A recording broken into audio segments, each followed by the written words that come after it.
Em 1845, a Grã-Bretanha decidiu montar sua expedição mais ambiciosa para o Ártico, com um objetivo bem claro: conquistar a lendária Passagem do Noroeste. Era para ser o auge da exploração vitoriana, sabe? Uma demonstração de poder, tecnologia e coragem. Mas, em vez disso, a história tomou um rumo completamente diferente e se tornou um dos maiores mistérios da história marítima. Pois é, essa é a pergunta que assombrou o almirantado britânico e, claro, cativou o mundo todo por mais de um século e meio. Então, vamos mergulhar fundo nisso para desvendar essa história. E olha, isso aqui não é só um número. Representa 129 oficiais e tripulantes, cada um com uma família, cada um fazendo parte de uma missão que parecia infalível. Todos eles perdidos no gelo. Ok, para a gente entender o que realmente aconteceu, a gente precisa voltar para o exato momento em que essa expedição virou um fantasma no meio da imensidão hostil do Ártico. A expedição fez uma parada rápida na Groenlândia e depois disso foi vista pela última vez por alguns baleeiros. Isso foi lá na Baía de Baffin, em julho de 1845. Eles estavam esperando o tempo melhorar para poderem entrar no Estreito de Lancaster. Depois disso, silêncio. Silêncio total. Mas, afinal, por que essa missão era tão importante? Vamos dar um passo atrás para entender o contexto e a expectativa gigantesca que existia por trás dessa viagem. Então, essa não era uma expedição qualquer. Não mesmo. Era o que havia de mais moderno na época. Os navios tinham cascos reforçados com ferro para aguentar o gelo. Tinham motores a vapor que vieram de locomotivas para ajudar a navegar nas águas mais calmas. E até um sistema de aquecimento interno para a tripulação. Eles levaram suprimentos para durar 3 anos, incluindo milhares de latas de comida. A verdade é que eles pareciam simplesmente invencíveis.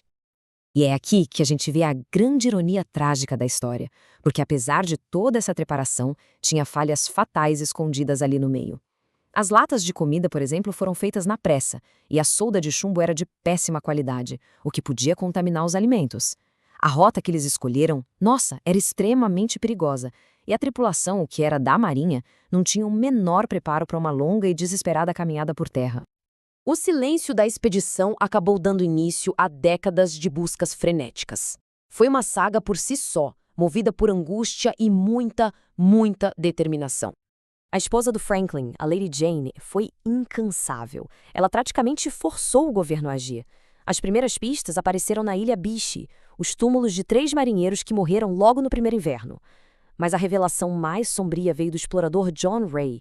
Ele coletou relatos dos Inuits sobre homens brancos morrendo de fome e recorrendo ao canibalismo. Agora, o mais interessante aqui é ver como a sociedade vitoriana reagiu a isso.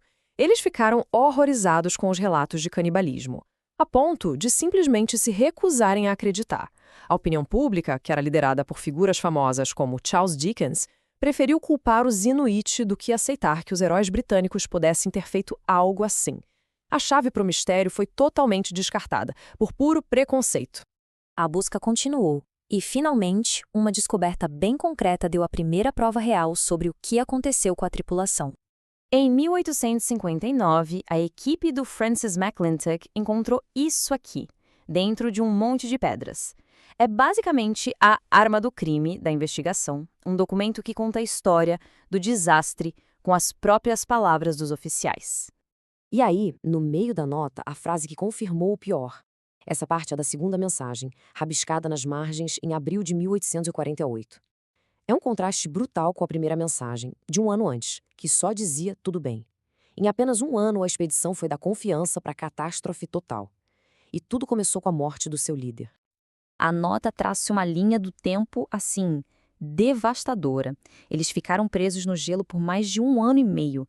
24 homens morreram, incluindo o próprio Franklin. E, por fim, a decisão desesperada dos 105 sobreviventes, agora liderados pelo capitão Crozier, de abandonar os navios e marchar em direção ao continente. Agora, vamos avançar um pouco no tempo para ver como a ciência moderna entrou nesse caso. Nos anos 80, o antropólogo Owen Beatty exumou os corpos da Ilha Beechey. As autópsias confirmaram as suspeitas de envenenamento por chumbo, provavelmente por causa daquelas latas de comida mal soldadas. E mais, marcas de corte em outros ossos achados na ilha King William confirmaram os relatos Inuit de canibalismo. e pesquisas mais recentes ainda apontam para desnutrição severa e falta de zinco. Por mais de 160 anos, ninguém sabia onde exatamente os navios estavam. Continuava um mistério. Mas aí, já no século XXI, a história teve uma reviravolta incrível. Então, o ponto crucial é este. Aquele conhecimento que foi ignorado por tanto tempo, no fim, foi o que resolveu o mistério. As histórias dos Inuits, passadas de geração em geração sobre um navio que afundou num lugar específico, guiaram as equipes de busca modernas. A descoberta do Erebus, em 2014, foi notícia no mundo todo. 2 anos depois, o terror foi encontrado, incrivelmente bem preservado. E a história não para por aí, não. Análises de DNA bem recentes estão finalmente dando nomes aos restos mortais, conectando o passado ao presente de uma forma muito poderosa. Este gráfico aqui ajuda a gente a ter uma noção da escala dessa saga toda. Pensem só, a busca inicial lá no século XIX durou mais de 100 anos. Depois, um silêncio de mais um século, com mistério adormecido debaixo do gelo. E aí, de repente, na última década, uma explosão de descobertas. Os 2 navios encontrados em um intervalo de só 2 anos e as identificações por DNA acontecendo agora. É a prova de como a tecnologia moderna, guiada pelo conhecimento antigo, finalmente conseguiu quebrar esse silêncio. Os navios, que estão praticamente congelados no tempo lá nas águas gélidas, são verdadeiras cápsulas do tempo. Eles dão uma oportunidade, assim, sem precedentes para a gente entender os momentos finais da tripulação, o que eles comeram, o que tentaram salvar e talvez, quem sabe, até encontrar os diários de bordo da expedição. A busca pelos homens pode até ter terminado, mas a busca por respostas, essa está só começando.